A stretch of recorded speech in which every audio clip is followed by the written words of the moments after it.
A Christian college in Missouri is taking their case against the Biden administration's executive order on gender-neutral bathrooms all the way now to the Supreme Court.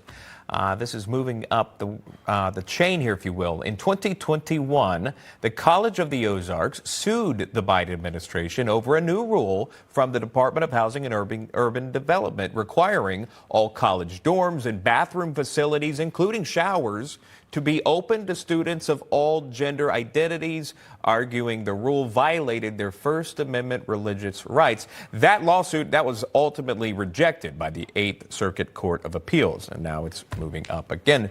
Julie Marie Blake is a senior council member for Alliance and Defending Freedom. Dr. Jerry C. Davis is the chancellor of the College of the Ozarks. Thank you both for being here. Dr. Davis, if I can start with you, sir, on this one.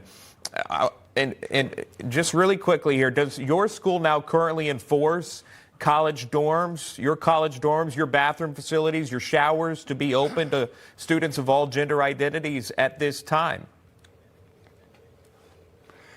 Well, we have dorms for men and we have dorms for women, and we've been enforcing separate situations for over 100 years. And it's too bad that the college has to deal with matters like this. To me, it's just another example of why increasingly numbers in the public have an opinion that our country is headed in the wrong direction. Because from my standpoint, it violates common sense, among other things, and certainly it tramples on our First Amendment rights. I want to move to the lawsuit, if I can, with Julie. Your legal counsel releasing this statement saying, in part, quote, by redefining sex in federal law to include gender identity, President Biden has grossly overreached his authority and is mandating that Christian colleges must allow boys into girls' dorm rooms and showers and vice versa. College of the Ozarks should be free to follow the religious tradition on which it was founded, unquote here. Can you talk to us about this and your belief? Does the president or his administration have the authority to redefine the legal definition of sex under federal law by executive order, or would this contradict existing precedents on protected classes? Your thoughts? Right. Well, the federal government cannot force colleges, especially religious colleges, to allow male and female dorms. And that's especially true when it comes to bedrooms, shared shower spaces, and even roommate assignments. This government overreach has to stop. So then were you surprised, if you feel that way, were you surprised that the appeals court kicked it back and this is continuing all the way to the Supreme Court? That's right. We're hopeful that when the Supreme Court looks at what's going on, they'll realize that the College of the Ozarks and other colleges don't have to sit and wait for the federal government to come after them with fines, damages, investigations, and lawsuits. They're allowed to go to court right now because the government's trying to put them to an unlawful choice right now. And young women simply should not be forced to share private spaces and have to change in front of men. Finally, Dr. Davis, I'll close with you on this. If you can talk to us about the school, your students there, perhaps faculty members, where do they stand on this subject? I imagine they're quite aware of how this is being handled. It's getting a lot of press at this point. How do they feel about it?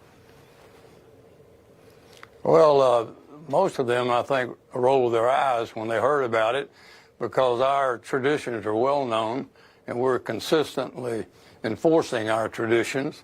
And the college simply wants a safe place for women. We think women are entitled to have a safe dormitory of their own.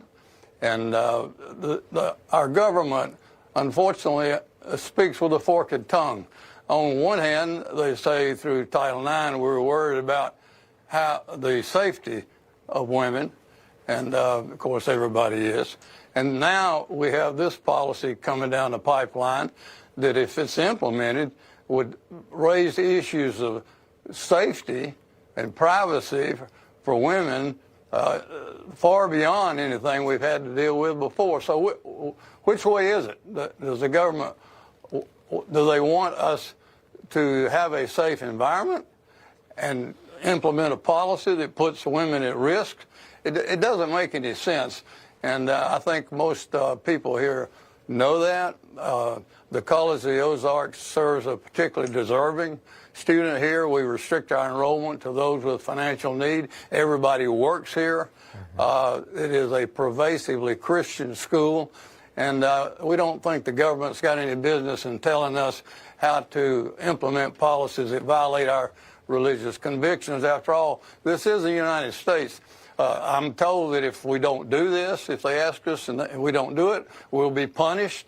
Now, we're going to be punished for our religious convictions. That's what happens in North Korea and Russia and places like that, not in the United States of America. And I don't think the American people will stand for it once it gets out in the open public. Sure. I follow your thought. We appreciate the time. We'll see what happens again with the case. Julie Marie Blake joining us live. Dr. Jerry C. Davis, the chancellor there at the school. Thank you both. We appreciate it.